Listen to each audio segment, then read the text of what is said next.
What is going on, Tan and J-Man Show Nation? It is Monday night, April 27th. You're listening or watching the episode of the Tan and J-Man Show. And if you're listening or watching, you probably don't realize, or you're probably realizing this is not the Tan or the J-Man on this show today. Filling in, reaching into deep into the bullpen, at least for me anyways. I'll be your co-host tonight, Evan Webb. And obviously we've got Mr. Arik Lee, a regular on the show at this point. How's it going tonight, Arik? It's going well. Evan, yourself? I guess we'll see here how the show goes. Well, they've run the JV now for 8 years. They finally got to the varsity. Finally, yeah. So as we were talking offline before we started, it's like, usually if I have to be on the show, usually my bread and butter is between about, I'd say November to April, beginning of April anyways. And it's always when whenever I'm on the show to help out, it's always April to about August when I know the least about what's going on in the sports world. So we'll see how this show goes. Yeah. I'm the same. Yeah. But before we get into it, I want to make sure everybody knows that the Tan and J-Man Show is brought to you by Jarrety's Place and Arlington Public House. Jarrety's Place, small town vibe, big time flavor. Jarrety's Place serves up fresh breakfast and lunch favorites that keep you coming back for more. Located at 701 Main Street in Rochester. Arlington Public House, upscale cuisine and cocktails with a casual atmosphere. Located at 703 Main Street in Rochester. And I was trying to find their, of course I lost it here, but their weekend specials. When's the last time you were able to make a trip over there, Arik? Oh, it's been a couple weeks ago. We eat lunch in at Jarrety's a lot. Yeah. But we are going this Friday. I think it was a party of 28 people. So, oh, wow. Yeah. Really a party. Yeah. I hope I get served first. Let's put it that way. Yeah, on their Facebook, looks like they've got a new weekend special, which is the Marry Me Chicken Pasta, which is described as a creamy, rich, and full of flavor tender chicken tossed in a garlic parmesan cream sauce with sun-dried tomatoes, all served over perfectly cooked pasta. They've never had this one before, and trust them, it's a must-try. It's the kind of dish that keeps you coming back for another bite and maybe even another order. They're open from 4 p.m. You come in and order online. Yeah. Might try that.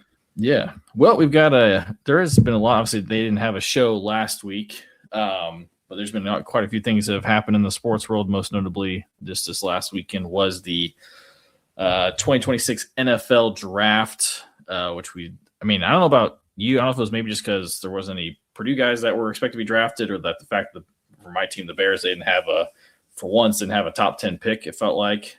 So I was pretty checked out of the draft.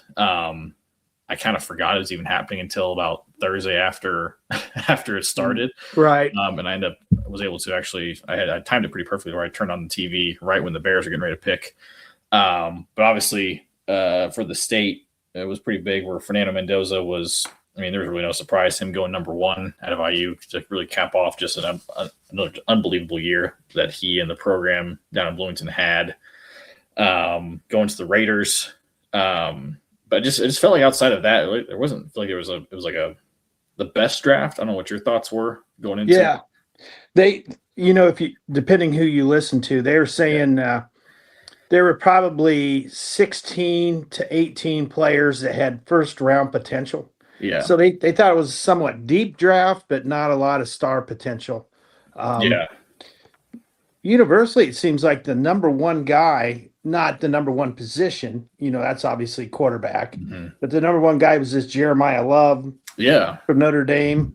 And we unfortunately got to watch him play 3 or 4 times, and his backup would always run a 100-yard kickoff, and he got drafted in the first round. So, if you're a running back in high school right now, you're probably thinking, I need to go to Notre Dame. It was actually funny because when I turned on the draft, I was right when the Bears picked. And then shortly after that was when Omar Cooper, from Indiana, got picked to the Jets. And right when I turned it on, or when I had it on, they showed a highlight of him against Purdue. And my wife, an IU grad, kind of joked to me saying, "Oh, there's Purdue. They made a highlight. Like, it might be the only time they make the highlight." And I was like, actually, they may have the most highlights out of any team out of the draft, because so many people had so many good games against them over the last couple of years. Well, I looked at today, out of the 32 first rounders, Purdue played 11 of them. Wow. So might be very much the reason why a lot of these kids are in the first round. They played the Boilers this year. So, and one of them, Thieneman, who got drafted by the Bears, of course, he did play at Purdue. He was great as a freshman. I thought he was pretty mediocre as a sophomore. I would agree. And then he went to Oregon and obviously tested off the charts at the combine. Yeah. Very fast jumps.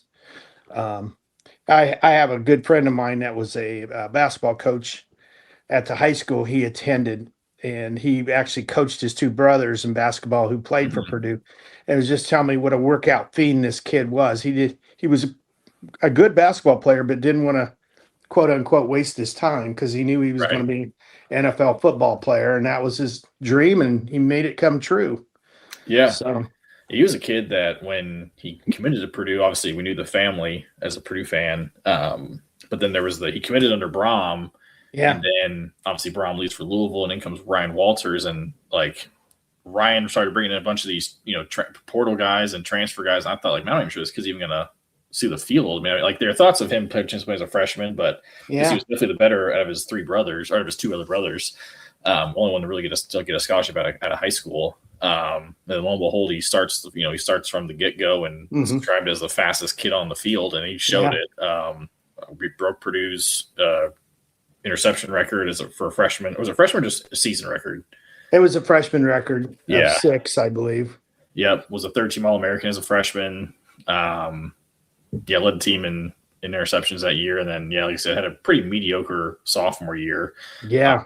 Just obviously the team was way worse than they were the year before. But even then, when he would on the field, I feel like he got run over a ton by opposing running backs or receivers. And but then obviously he goes to Oregon as a first-team All-American, which I didn't even realize he was a first-team All-American. I just wasn't paying attention to him all that much. But I never felt like I was hearing about him like you would some of these other guys, especially at Ohio State. But yeah, the Bears wanted speed on their defense, and they sure as heck got it. Yeah. And I think he returned punts a little bit as a freshman. He might be.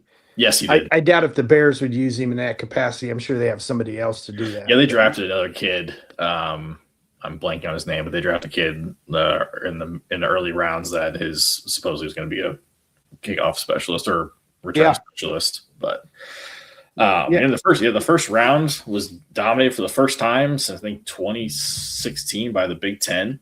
At least not a non-SEC conference. Right. But then it felt like after, so definitely, I think it definitely showed that the Big Ten had the top-heavy talent, but the SEC dominated from then on out, I think, from a total draft standpoint. They did. Which isn't totally uncommon. Well, I think the Big Ten had 10 of the 32, and I wrote down the SEC had 7, Big 12 6, and ACC 6. So looking at it that way, 29 of the 32 kids picked in the first round were in the four major conferences. And then, of course, Notre Dame had 2. So that's 31. And there was a kid from San Diego State. So I thought that was just kind of a broader conversation of I think just even the whole draft in general, showing the amount of kids that weren't drafted from non-Power 5 schools, or even lower than that, just showing what the portal's done to some of these schools to where they just don't have the top end talent like they used to have. Well, if you're a good football player and that you don't get picked by one of these Power 4 schools, you go to a little bit smaller level, and the next thing you know, you go up. Same things happen in basketball too. So it's differentiating the Joes and the pros. That's for sure. Right. Who were some of your? I guess it's so hard to tell at this point, but I guess just from a 30,000-foot view, winners and losers of the draft, or even just maybe just the winners from a team standpoint.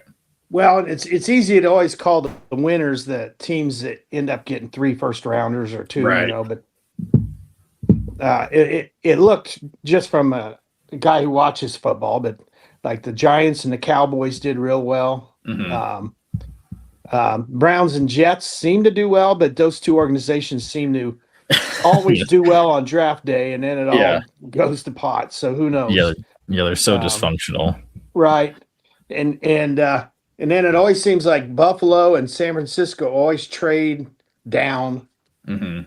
But both those teams are always right there. So I don't, when you have the 28th pick, if you don't think because you have to pay these first rounders, first round money.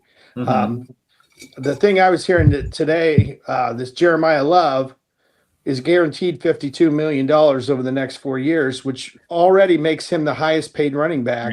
I did see that, yeah, which is crazy. So Kenneth Walker just won a Super Bowl.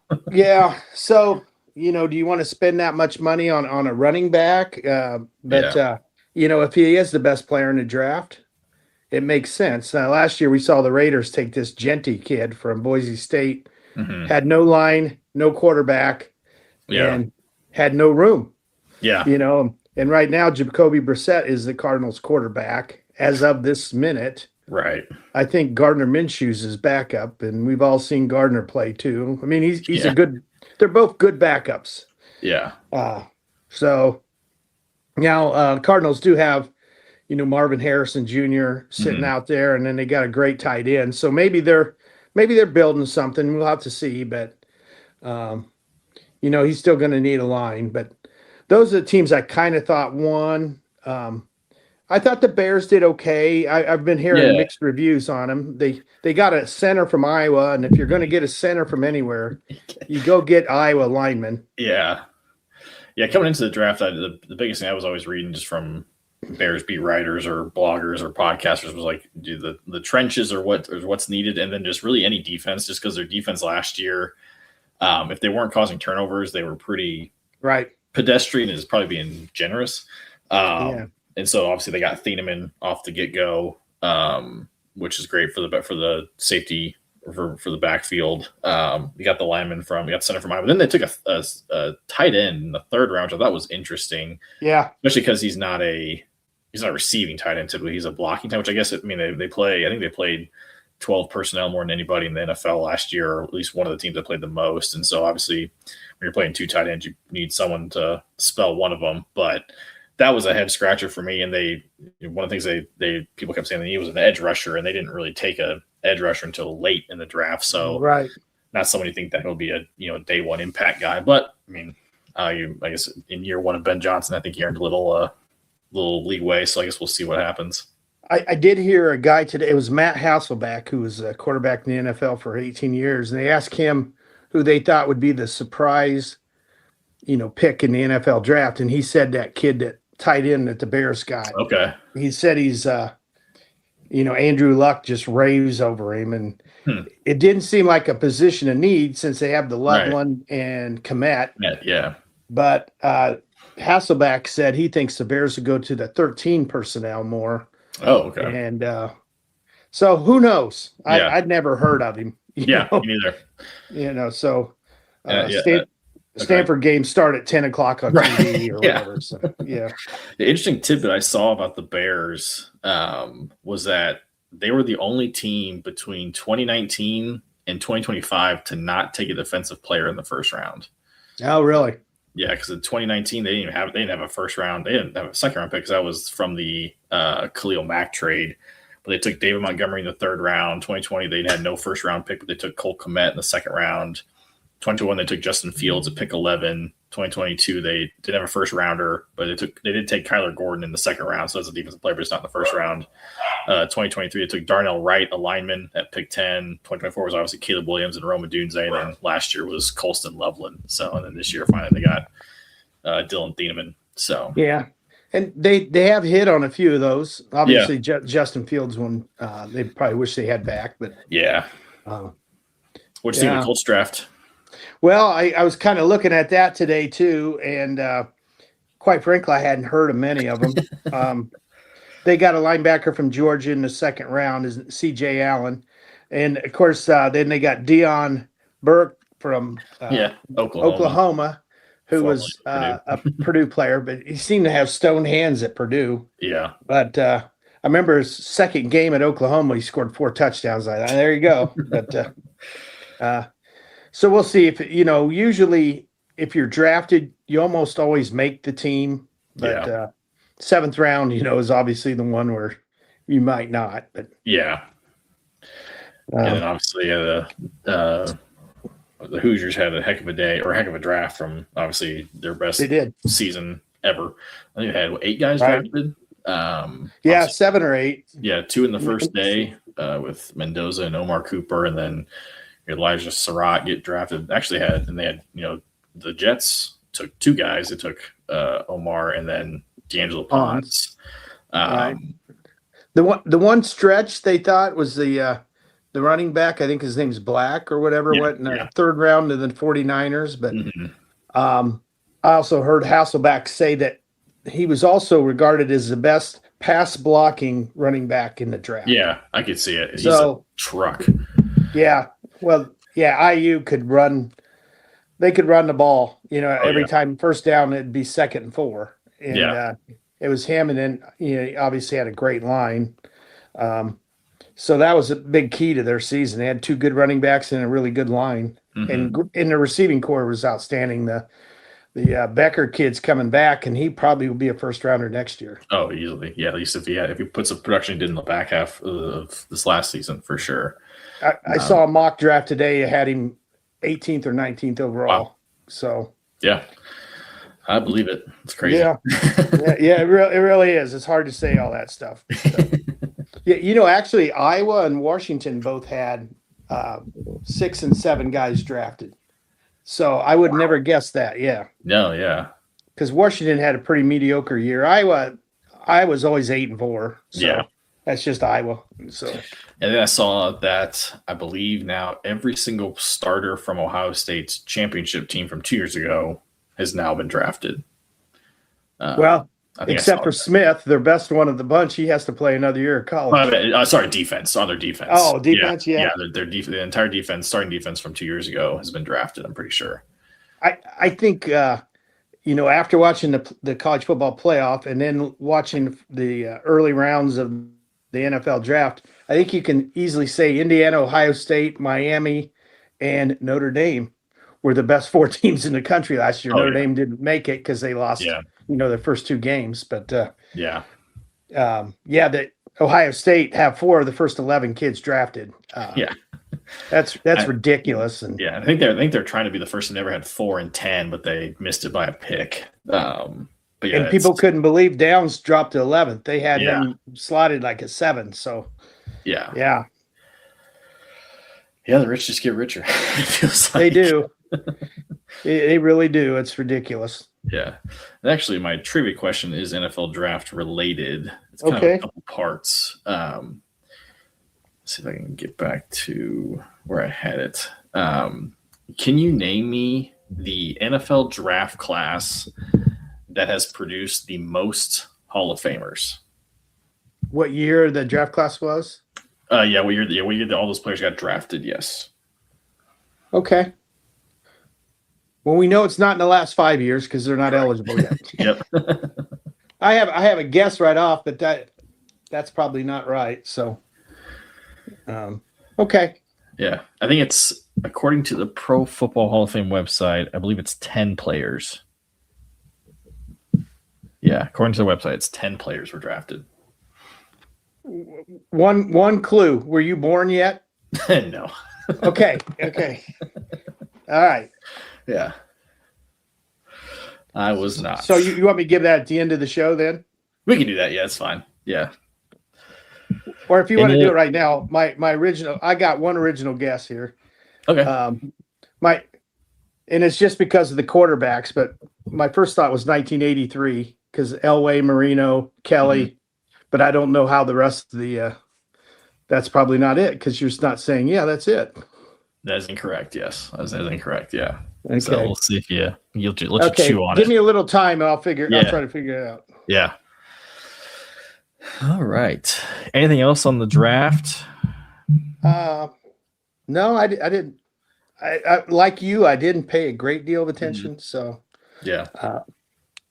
And there wasn't the big quarterback. A lot of them were wondering about this Ty Simpson from Alabama being drafted in the first round. Yeah. Great situation for him. He gets to sit for a year or 2 behind Stafford. Yeah. But Stafford is probably like, why didn't you go get me one guy? We're this close to going to the Super Bowl. Yeah. Get me that one guy. Yeah. And it seemed like even McVay wasn't, at least his reaction, it seemed like he was super thrilled with the pick, but we'll see. Yeah. they were so close to going last year. Yeah. So they'll be fine. If they have Puka Nakua back, he catches everything. So yeah, outside of really Mendoza, the quarterback class was pretty mundane. Who was it? Let's say Tim Simpson went, and then you had Klubnik from Clemson was drafted. Obviously, you had the kid from LSU went late.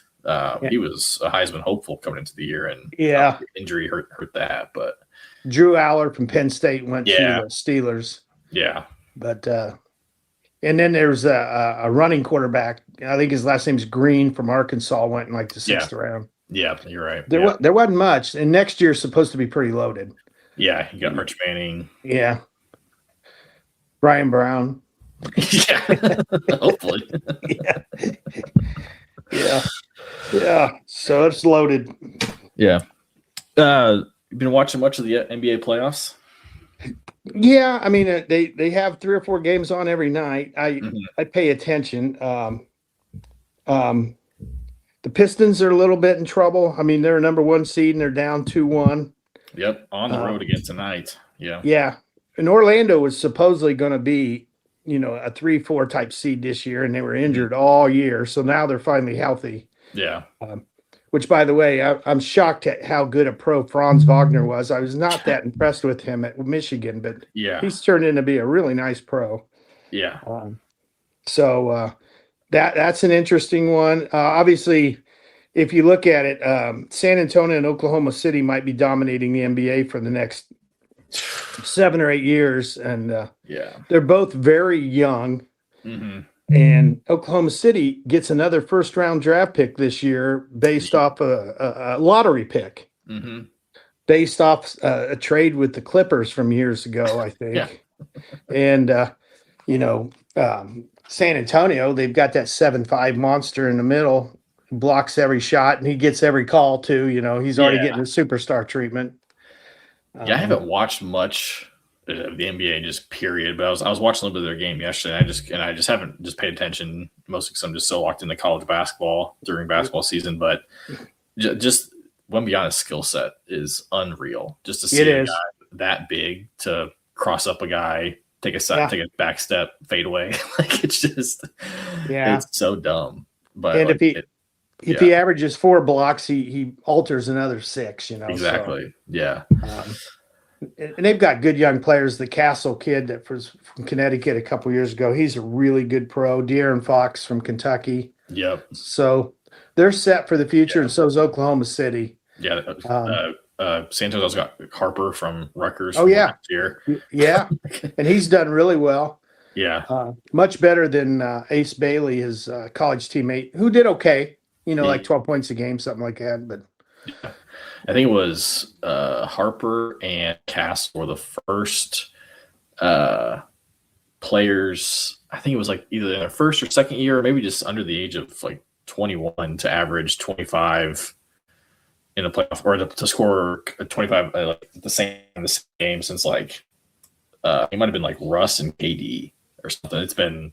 It was some weird stat. Like it's been going on and not had a long time. Yeah. Unfortunately, a lot of the playoffs are playoff. The stars are hurt. You got Durant that's been hurt for Houston. The Lakers not only lost Luka, they lost Austin Reeves, who averaged 25 points a game. I mean, between the two of them, they averaged 57 a game. and Luka produced the most points this year in the history of the NBA when you count his assists, and some of them were 3-point assists. But he himself accounted for over 58 points a game. Goodness.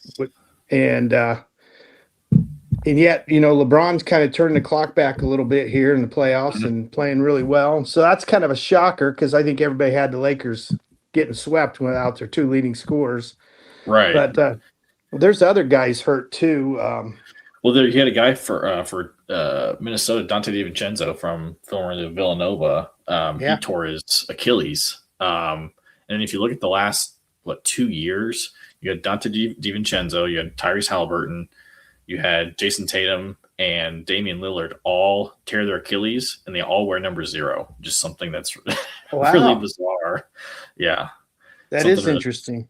Yeah, I saw that yesterday when they announced it. Yeah, because then actually, because of I think in his absence, the big story with Minnesota was Ayo Dosunmu, formerly played for the Bulls and obviously was a star at Illinois, just went off in their game and played really, really, really well on Saturday night. I think he had, was it 46?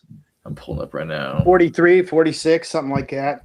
Of course, Ant-Man's hurt too now. He hurt his knee, and he's out a few games. Yeah. Dosunmu had 43 points in 42 minutes, went 5 of 5 from 3, 13 of 17 from the field. I never considered him a good 3-point shooter in college. He was okay. Right. Yeah, he was he'd get downhill and could score on you. Yeah, he got buckets, but I never considered him as a marksman by any means. Who else? Aaron Gordon for the Denver's been kind of hurting. Yeah. Wemby even missed a game. Embiid, they tried to come back, and that one is a disaster. I mean, he put up good numbers, but he couldn't guard anybody. So Wemby. There'll probably be more injuries. Wemby's fall that was a nasty fall. Like when his head quite literally bounced off the floor. I'm not surprised he got a concussion. And he even went down. 'Cause I was watching the game yesterday. He went down briefly for a second. Where his legs are 6 feet long, so it's not surprised that his legs twisted. They do, but his leg twisted really weird. But he ended up being fine. Once he got up, he kind of turned on it and stopped. Yeah.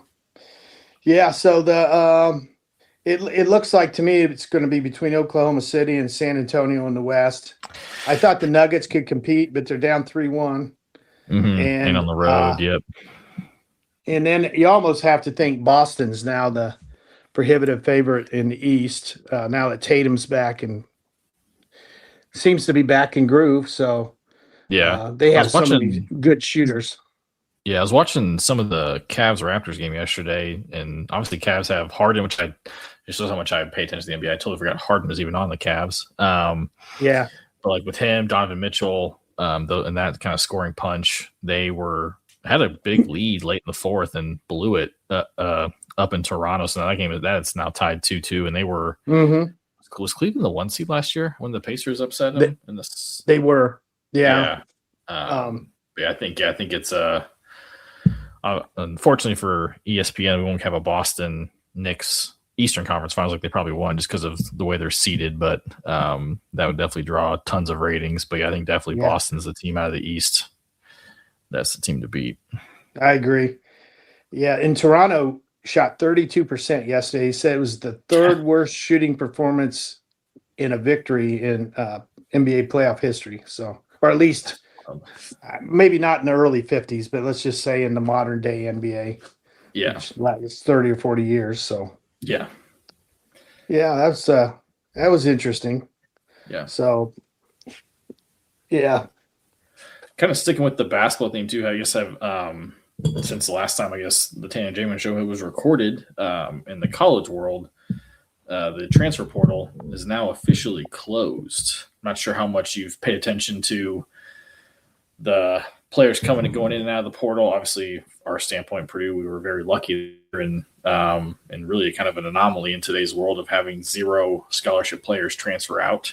They did lose a walk-on, Aaron, to Ball State, which I think he'll do really well there. Hopefully he does. It kind of went hot and heavy, and then I think the portal closed last Monday.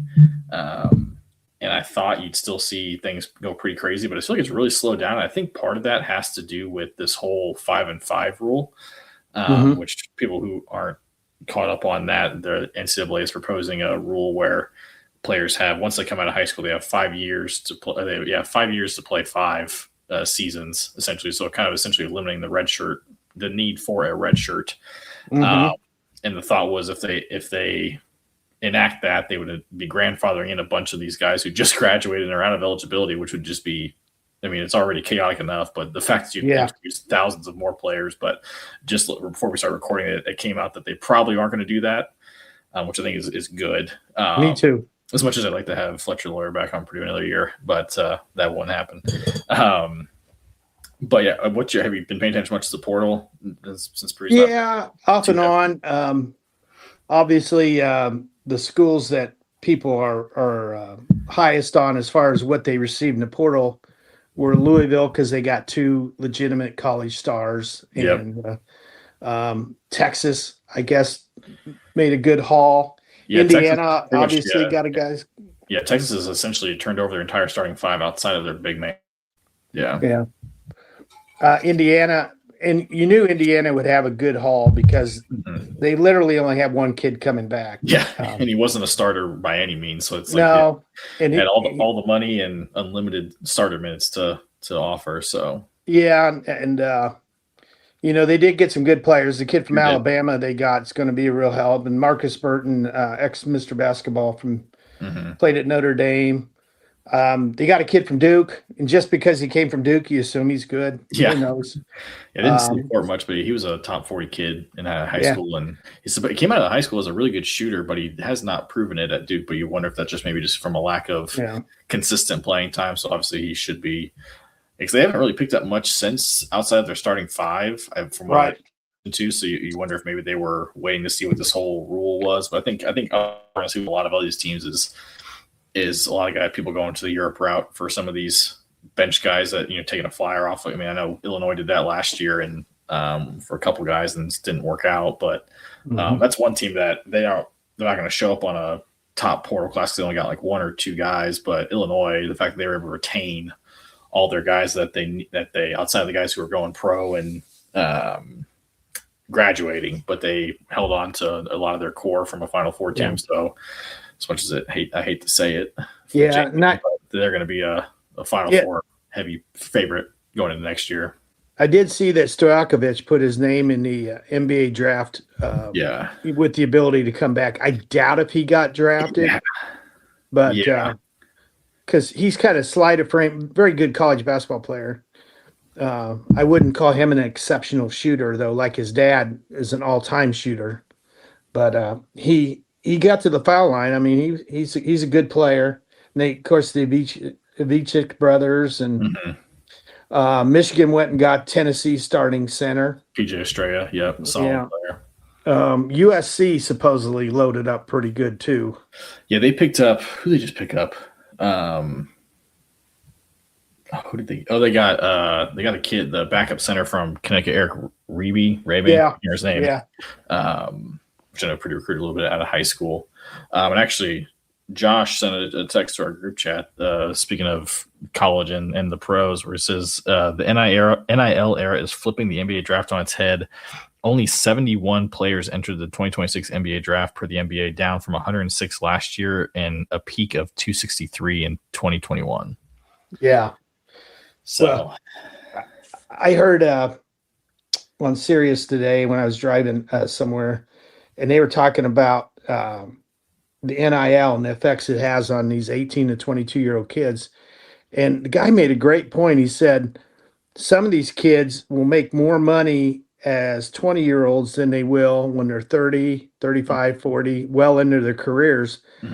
And it's just it's a difficult thing for kids to make this much money when once they're out, we always think, well, they can save it and all this stuff, but this might be their highest earning potentials of their entire lives is when before they really know what they're getting. So there was the who was the Notre Dame's quarterback who's on the Colts now. Riley Leonard. He had the comment where he was making more at Notre Dame last year than he was, or 2 years ago, I guess, than he was for the Colts this last year. Right.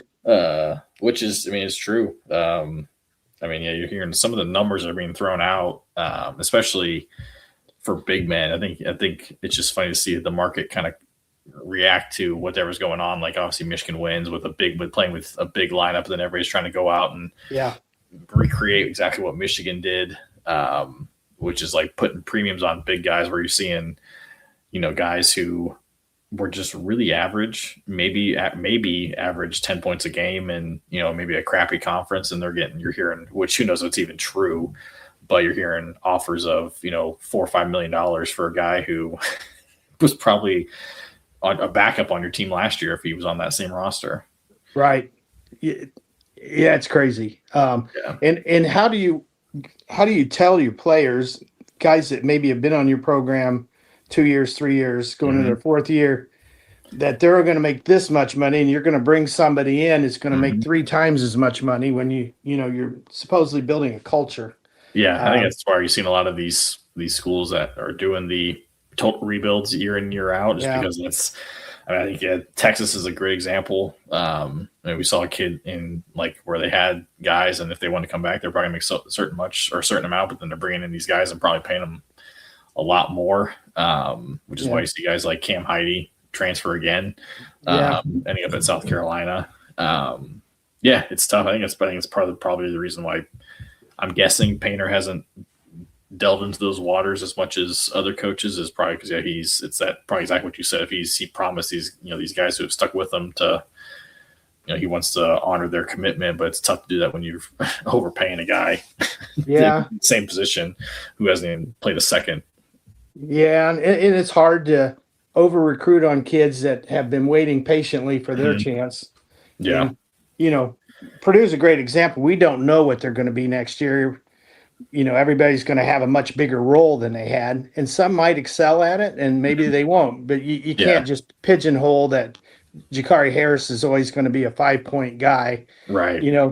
With 35 minutes a game, maybe he's a 15-point guy and play great defense. So and I think that's part of the reason why Purdue had the retention they did, is because you're losing 4 starters. And CJ Cox is on returning starter, so it's there's the unknown of hey, this is outside of probably Omar Myers, your starting point guard. There's really no guaranteed spots there, so it's a lot of hey, might as well come back and try and do it. Versus some of these other schools that have more defined things. But it's gonna be interesting. Obviously, you see the guys on the message boards, they're saying we need to go out and just recruit a whole new team every single year, because that's the way you're going to win a championship. But then those are the same guys who are, so thankful in February that this team stuck around because they had to win or whatever. So it's interesting. I think there's no right or wrong way to do it right now, because I think we're seeing, UConn was a good example. They were a team that a couple years ago they built their team from high school recruiting and plugged and placed a couple of transfers here and there, like Cam Spencer. But then obviously you had Michigan this year, who their whole starting 5 essentially was a new team. So I think it obviously comes down to coaching. We've seen all these. We saw it with Kentucky and Louisville this last year, where it's they spent the most money and $22 million rosters, and they were, Final 4 picks, and then they kind of had, by their standards, not great years for one reason or another. You're right. In a backward way, this could help Purdue too. They have one of their best recruiting classes under Painter, supposedly coming in now on paper, and they think on paper even next year could be crazy, because a lot of these big majors that we always had to compete with are no longer going after high school kids. Yeah, until maybe the last second. Right. So it's pure retention. Then if you get them and they're not quite ready, you get the number 38 kid. He's got potential. Yeah. You just got to figure out how to keep them. Yeah. We talk about the draft. The deadline to withdraw for guys who, like a Stojakovic and some of these other guys. There's a kid from Iowa State who's going into the portal, but also going to the draft, which I can't imagine he doesn't get drafted as a guy with his size and who's an elite shooter. I don't know how you don't find a spot, but he also could probably make $8 million at Kentucky or Florida next year.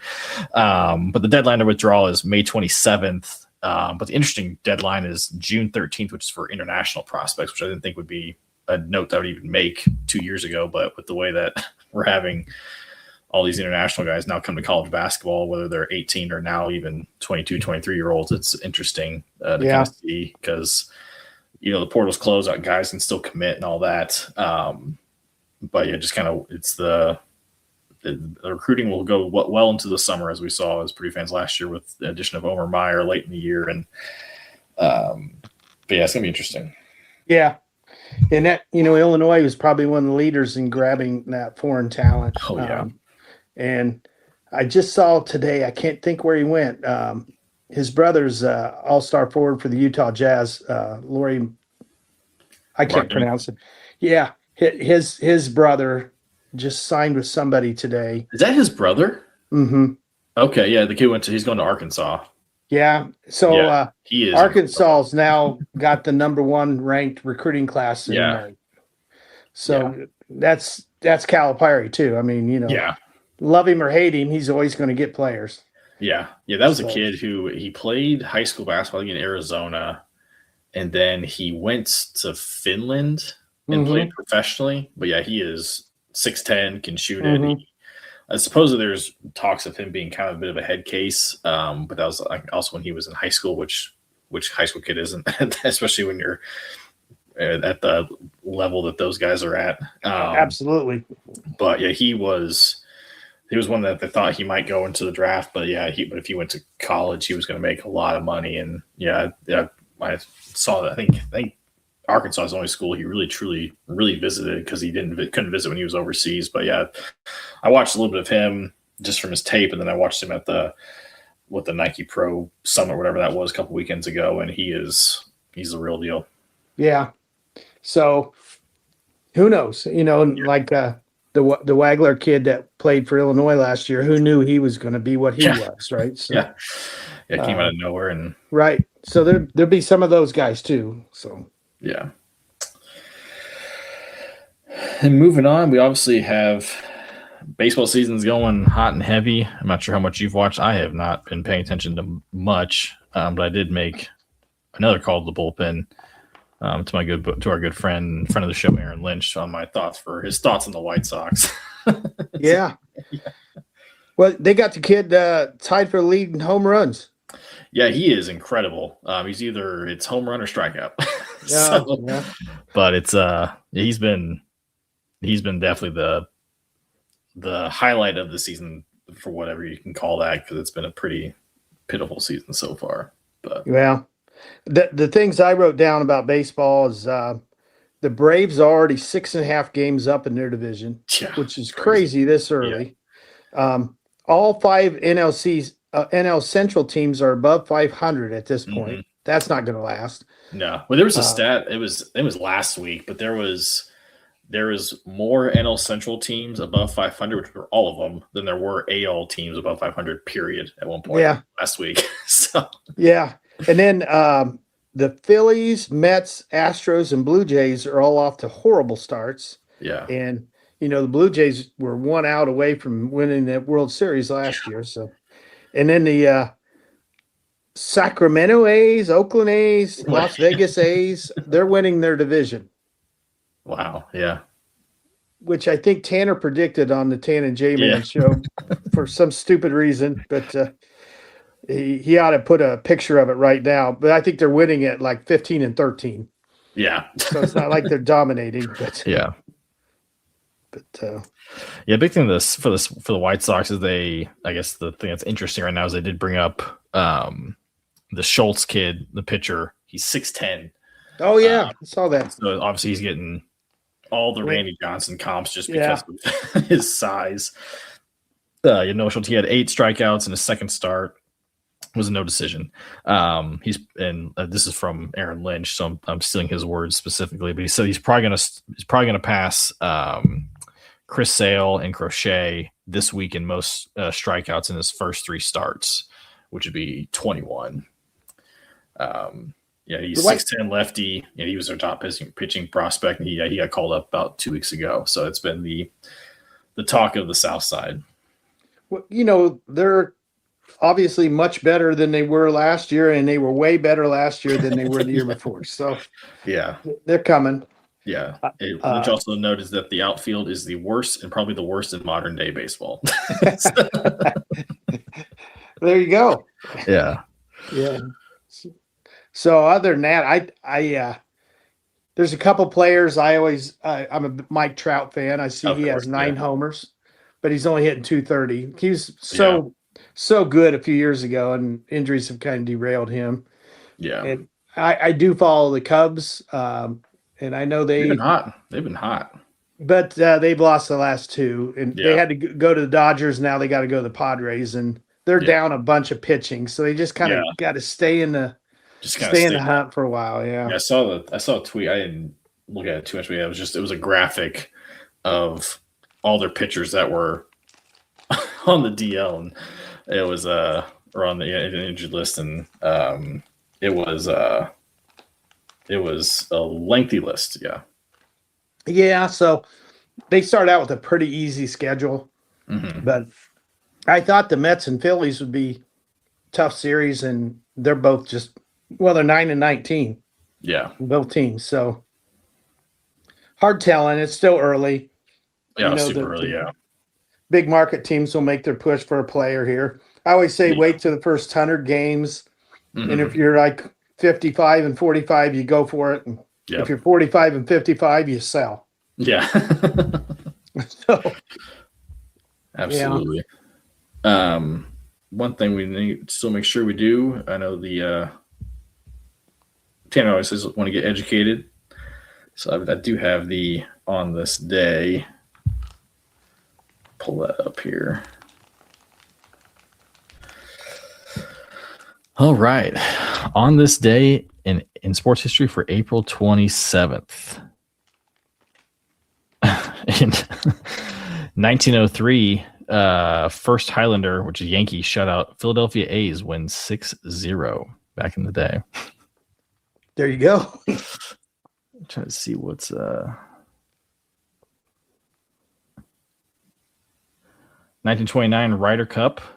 Great Britain defeats the U.S. 7-5 in bitterly cold and snowy conditions. Can't imagine golf in those conditions in 1929. Yeah, that'd be tough. Let's see here. Some cricket for the J-Man. A lot of cricket. There's a lot of cricket on here. 1996 Romanian gymnast and 5-time Olympic gold medalist Nadia. I'm not even going to try and pronounce that last name. Comaneci. Yes.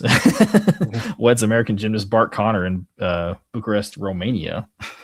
Yeah. It's interesting. She was big in the 70s. Yeah, there's not a lot. Yeah, not 1930 White Sox first baseman Bud Clancy didn't handle the ball at all in nine inning game versus St. Louis Browns. Yeah, there's not a lot going on here. Yeah. Slow day in April. Yeah. Was it 1920? Sweden takes the first figure skating double at the Antwerp Olympics when Gillis Goffstrom wins his first of 3 consecutive men's gold medals. Magda Julin earlier wins the women's singles event. Talk of the town back then. you know, it's a tough month when you're going figure skating in cricket. I realized Olympics happened this early and Summer Olympics happened this early back then, but you got to do what you got to do back then. Yeah. So, anything else you wanted to cover? Well, I have I forget what the segment's called, but you list one through four. blind rankings. Yes, blind rankings. Okay, I have put down 5 coaches of different sports down, and I thought you could rank them in likability factor. Okay. For Evan Webb. It's going to start with Brian Kelly. Man. One being the most one being the one you least like the most, 5 being the one that's you at most least tolerable. Acceptable. Yeah. Oh, man. I obviously don't know who this is, but I have a hard time not putting Brian Kelly number 1. Yeah. He's the guy. Obviously, when he went to LSU, he was out of my life a little more. Yeah. Normal. But the fact that he was just at Notre Dame for as long as he was, and obviously, Purdue played them for a while, but just being in Indiana, having to always hear about them and just seeing his antics, and then obviously once he left, Notre Dame fans kind of wised up to what of a jerk he really was. I think I'm going to put him at number 1, just because also just like it's one thing, just I'll hate coaches for if they just beat my team repeatedly, it's one thing, but when you're just a jerk off the field or court, that kind of takes you to a whole nother level, and that's definitely Brian Kelly for me. So I think I'm gonna put him at 1. Okay. Curt Cignetti. Gosh dang.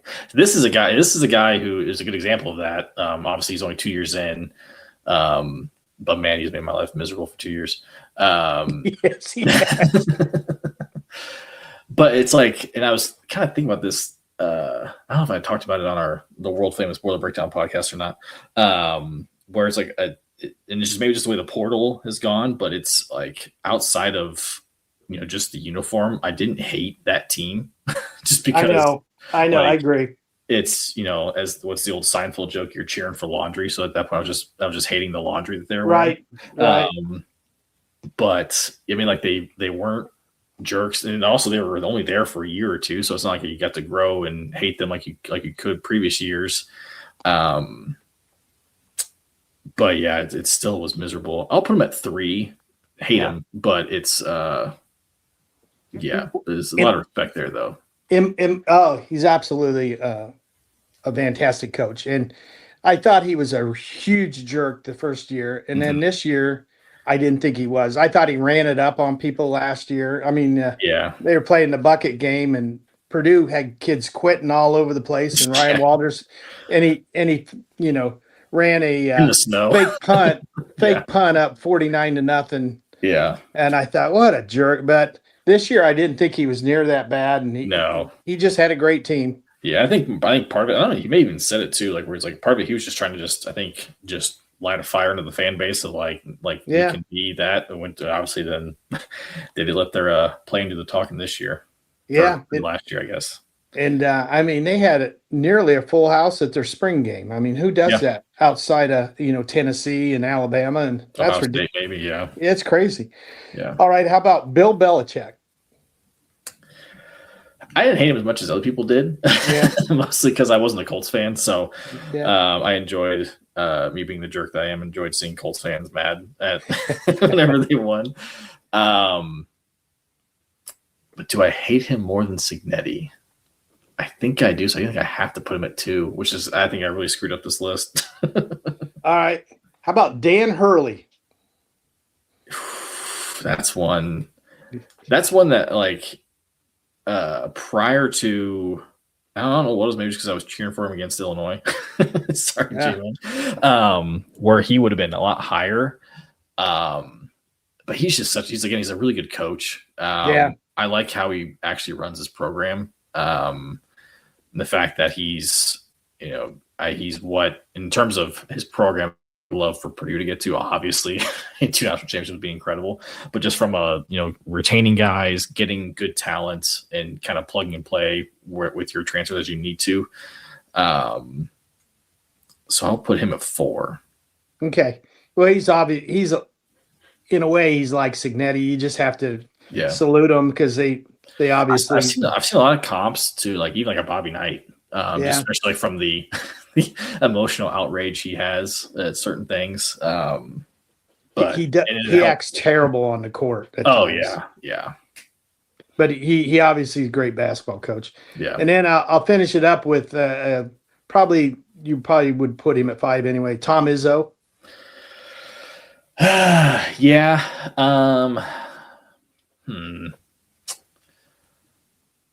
Yeah, I might put him a little higher, maybe, just because of there's just with the issues with this program over the years, which he's been there for so long. It's hard to, he's got a lot of baggage with this program, but at the same time, there's that respect there. If he's just a really great coach and by all means does things above board for the most part, we'll see. Remains to be seen, but yeah, it's hard to argue his legacy in college basketball.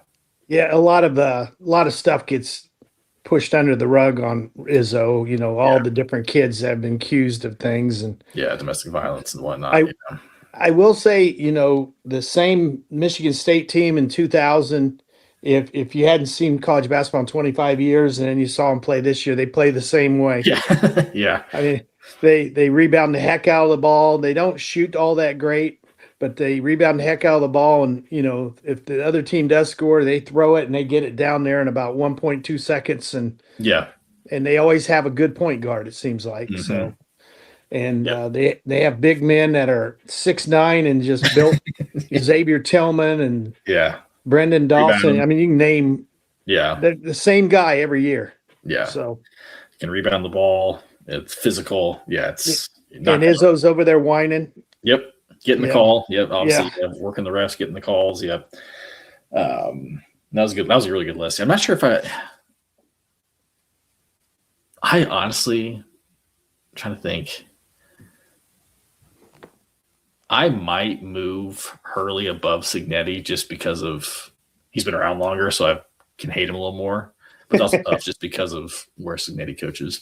That was a good list. Yeah, I'm not sure if I'd re-rank or not. I definitely know Kelly's definitely number one. I also consider putting Brad Underwood in for the J-Man factor. Oof, yeah, but that'd made it interesting.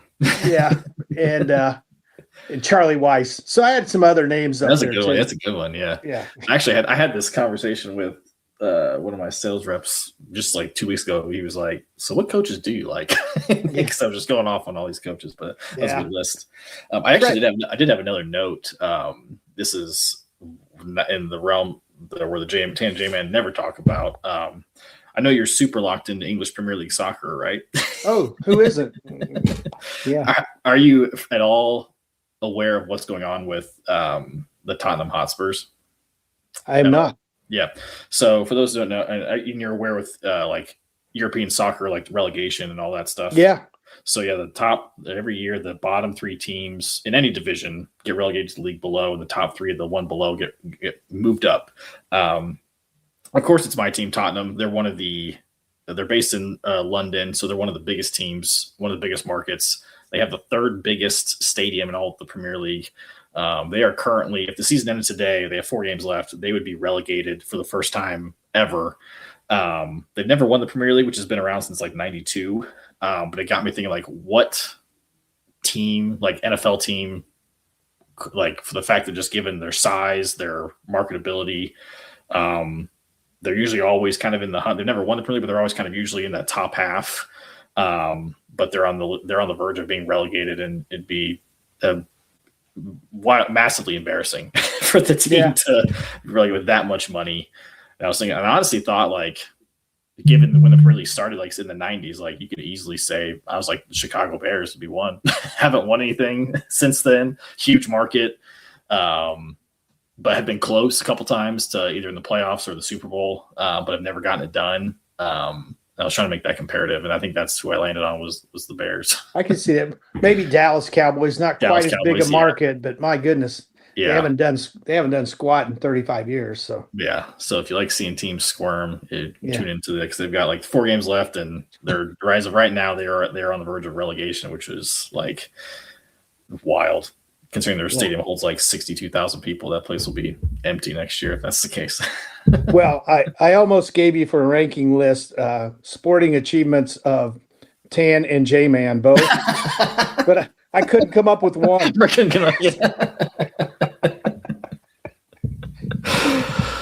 Well, perfect. Well, before we get out of here, we got a couple minutes. We'll make sure we hit the ad reads. Let the Tan J-Man Show pay some bills. Forgot to mention, Tan J-Man Show is also brought to you by the Proforma Print 2 Promo Group. With over 50 years of combined experience in promotional products and commercial print, strive for fast and efficient response to all your print needs. You look no further. Let them be your one source print and promotional company, and call Barbara Van Weinsberg at 574-210-3815 or email barbara.vanweinsberg@proforma.com. We also have Blue River Digital is a full-service marketing agency that helps businesses simplify marketing and grow with intention. Their focus is systems, strategies, and long-term results, not hype or one-off tactics. They offer digital marketing, website development, graphic design, printing and direct mail, signature and vehicle graphics, corporate apparel and promotional items, and AI and automations. Work with small, medium, and large businesses spanning across the United States with a strong presence in Northern Indiana. Talk to them today at 260-248-2749 and see how they can help you with your digital marketing. And then last but not least, we didn't do a J-Man's Book of Prediction of the Week, so J-Man's not here.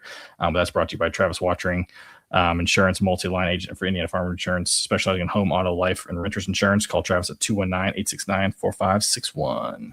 And I don't know if you have it, but Thad Mooney. I do not. Yeah, I don't have Thad's. Mooney Woodcrafting. Yep. I'll make sure Tanner double mentions that next week. But he's got a lot of neat things if you need for Father's Day coming up. Something. He always chimes in too on whether it's Tanner James or the Boiler Breakdown. So we appreciate that and all his support. Well, we did it, Eric. We made it the full hour. We did.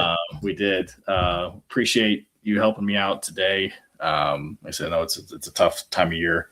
I'm not sure how Tan and J-Man always do it week in and week out. But hope to have them back next week. Make sure you follow, like, and subscribe on all platforms. And they will be back next week. And Eric, appreciate it. And we'll see you next time. All right. Thanks, Evan.